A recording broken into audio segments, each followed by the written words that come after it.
तो welcome friends, दोस्तों नमस्कार करता हूँ, स्वागत करता हूँ। देखिए, आज हम लोग बात करते हैं कि बीए सेमेस्टर 4 में जिन लोगों ने जनरल इलेक्टिव में हिस्ट्री रखा है, ठीक ना, उनका पेपर किस प्रकार पूछा जाएगा।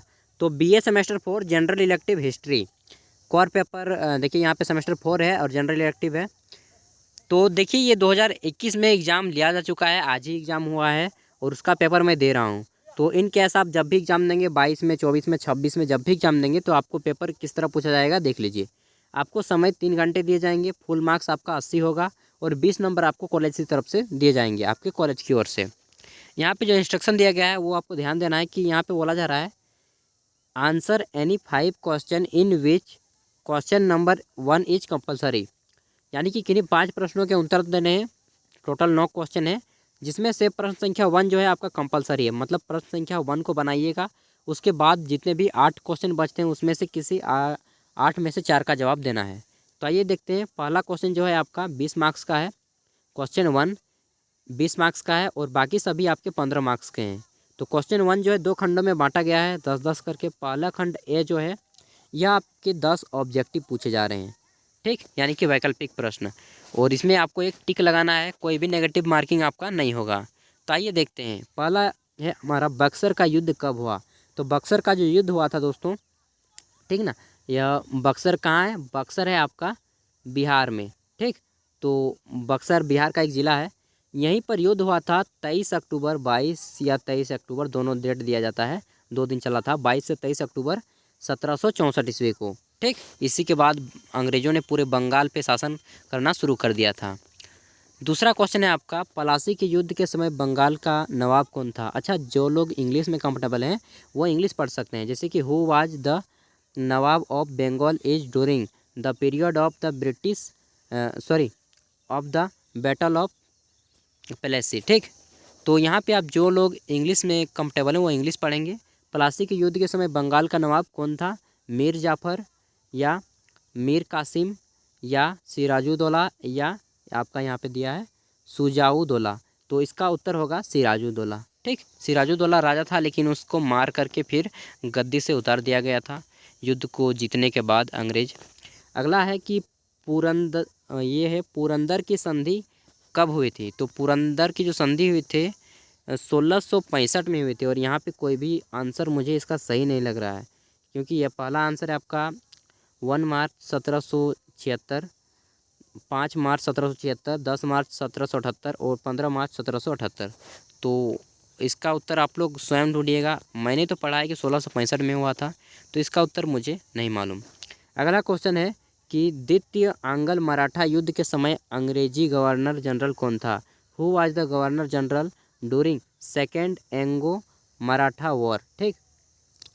तो एंग्लो मराठा वॉर जो हुआ था, एंग्लो मराठा वॉर, जिसे हिंदी में आंग्ल युद्ध कहा जाता है, तो किसके शासनकाल में हुआ था। तो लॉर्ड वेलेजली के शासनकाल में हुआ था, ठीक। या यहाँ पे ऑप्शन देख सकते हैं, Lord Cornwallis, Lord Wellesley, Warren Hastings या लॉर्ड लिटन। तो देखिए, एक बार आप स्वयं सर्च कर लीजिएगा, ठीक ना। आगे देखेंगे तो हमारा है कि सहायक संधि की व्यवस्था किसने शुरू की। अच्छा, मैंने जो आंसर बता रहा हूँ वो भी सही है सहायक संधि की व्यवस्था किसने लागू की थी।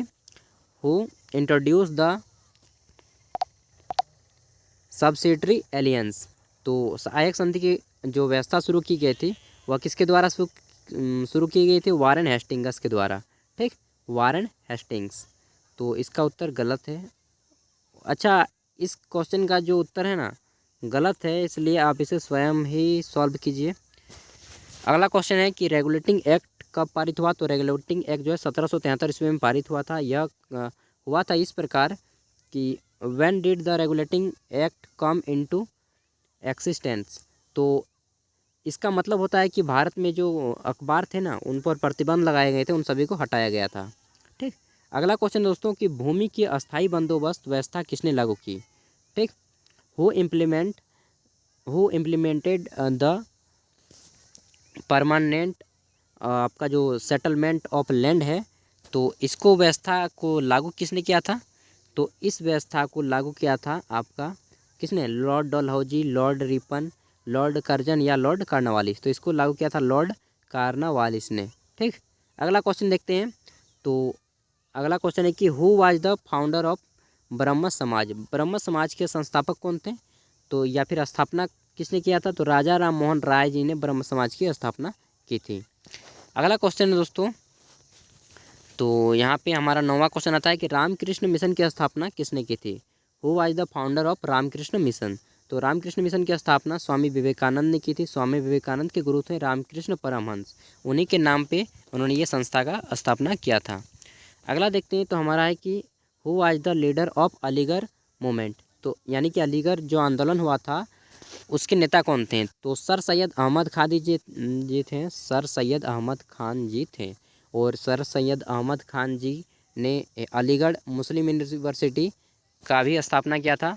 ठीक, अलीगढ़ मुस्लिम विश्वविद्यालय जो कि उत्तर प्रदेश में काफ़ी फेमस है और लगभग 10 लाख छात्र स्टूडेंट अभी यहाँ पे ये पढ़ाई भी कर रहे हैं।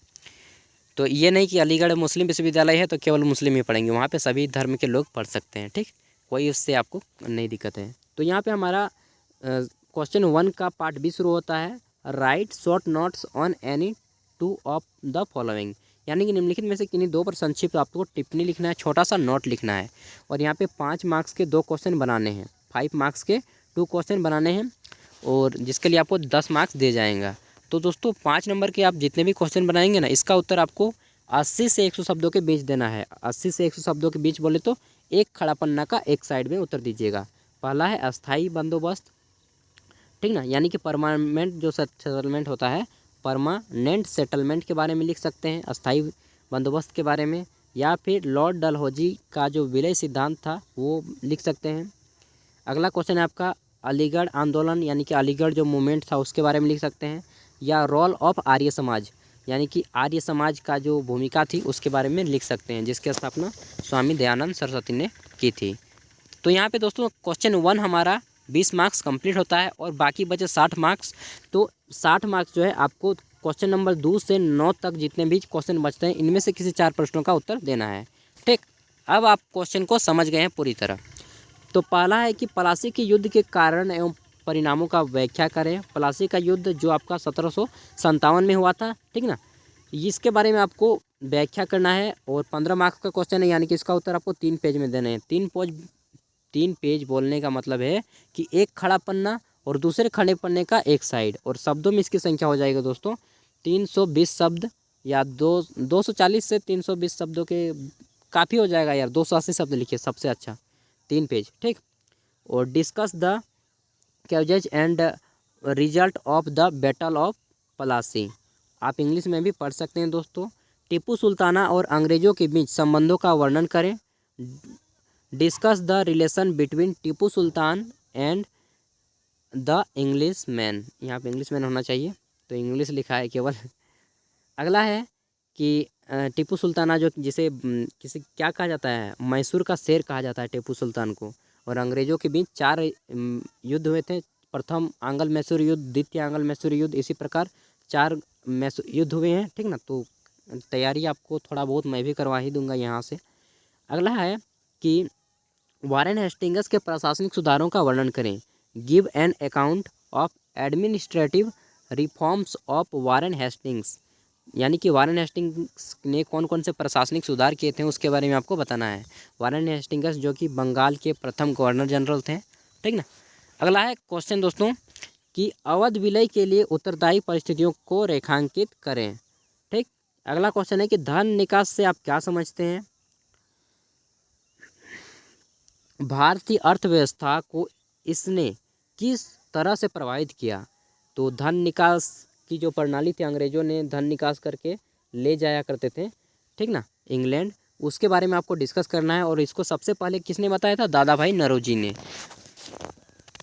अगला है कि 7 नंबर क्वेश्चन, 1919 ईस्वी की भारत सरकार अधिनियम की प्रमुख विशेषताओं का वर्णन करें। Give the main features of the government of India act 1919।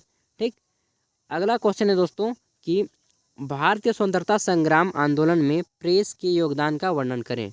Discuss the contribution of press in the national freedom movement, यानी कि अखबार जो पढ़ते हैं ना, अखबार समाचार पत्र, उसका क्या योगदान था हमारे आज़ादी में, तो उसको आपको बताना है। अगला है 1857 के सिपाही विद्रोह के क्या कारण थे? व्हाट वेर द क्यूजेज, यहाँ पे रीजन भी हो सकता है, ठीक ना, इसका मतलब होता है reason, causes of the sepoy mutiny of 1857, ठीक। तो इसका क्या कारण था सिपाही विद्रोह का? तत्कालिक कारण था वो क्या था? गाय और सूअर की चर्बी का कारतूस, या फिर बोल सकते हैं कि सिपाहियों को, जो भारत के सिपाही थे उनको अच्छे अच्छे रैंक नहीं दिए जाते थे, अच्छे अच्छे पद नहीं दिए जाते थे, जबकि अंग्रेजी सिपाही को अच्छे पद दिए जाते थे। उसके बाद भारतीय सिपाहियों को आपका कम वेतन दिया जाता था और अंग्रेजी सिपाही को अच्छा वेतन दिया जाता था। इन सभी को लिखना है दोस्तों। अगर आपको किसी भी सेमेस्टर का, चाहे कोई भी सब्जेक्ट हो या कोई भी सेमेस्टर हो, अगर आपको बीए का क्वेश्चन पेपर चाहिए तो आप हमारे चैनल पर जाइए, बड़ी आसानी से मिल जाएगा। और अगर आपके कोई दोस्त बीए में पढ़ते हैं तो उनका वीडियो को शेयर कर दीजिएगा, उनका जो भी ऑनर्स होगा आपके दोस्त का, उनका भी क्वेश्चन पेपर मिल जाएगा और साथ ही आपका प्रीवियस ईयर सारे के सारे मिल जाएंगे सभी सेमेस्टरों के साथ। तो दोस्तों इस वीडियो को लाइक कर दीजिएगा और हमारे चैनल पे अगर आप पहली बार आएँ तो प्लीज़ यार सब्सक्राइब कर लीजिएगा। बड़ी मेहनत से वीडियो बनाता हूँ, कहाँ पे आकर के वीडियो बना रहा हूँ, अभी खेत में आकर के वीडियो बना रहा हूँ, तो इतनी सेक्रीफाइस आपके लिए दे रहा हूँ, तो प्लीज़ आपका लाइक और सब्सक्राइब तो बनता ही है। और अपने दोस्तों को शेयर कर दीजिएगा। पढ़िए, अपने हक के लिए लड़िए और आप अब सेमेस्टर 4 में पहुंच चुके हैं, यानी कि आप 18 साल क्रॉस कर चुके हैं दोस्तों। अब आप अपना खर्चा स्वयं उठाइए, चाहे आप लड़का हो या लड़की। लड़कियों को तो कुछ पाबंदी होती है, लेकिन लड़कों को विशेष रूप से अपना खर्चा स्वयं उठाना चाहिए। अब आपके ऊपर जिम्मेवारियाँ भी आती हैं तो उसे भी निभाइए, ठीक ना, और देश को आगे बढ़ाइए। नहीं तो अगर आप अभी काम करने की आदत नहीं लगाएंगे ना, तो क्या होगा कि आपको आलसी बनने की प्रवृत्ति की ओर आगे बढ़ने लगेंगे, ठीक। तो अपना खर्चा आप स्वयं उठाने की कोशिश कीजिए। तो चलिए इस वीडियो को यहीं पे एंड करते हैं। वीडियो अगर आपको अच्छी लगी हो तो प्लीज़ लाइक कीजिएगा, हमारे चैनल को सब्सक्राइब कीजिएगा। थैंक यू वीडियो देखने के लिए, दिल से धन्यवाद।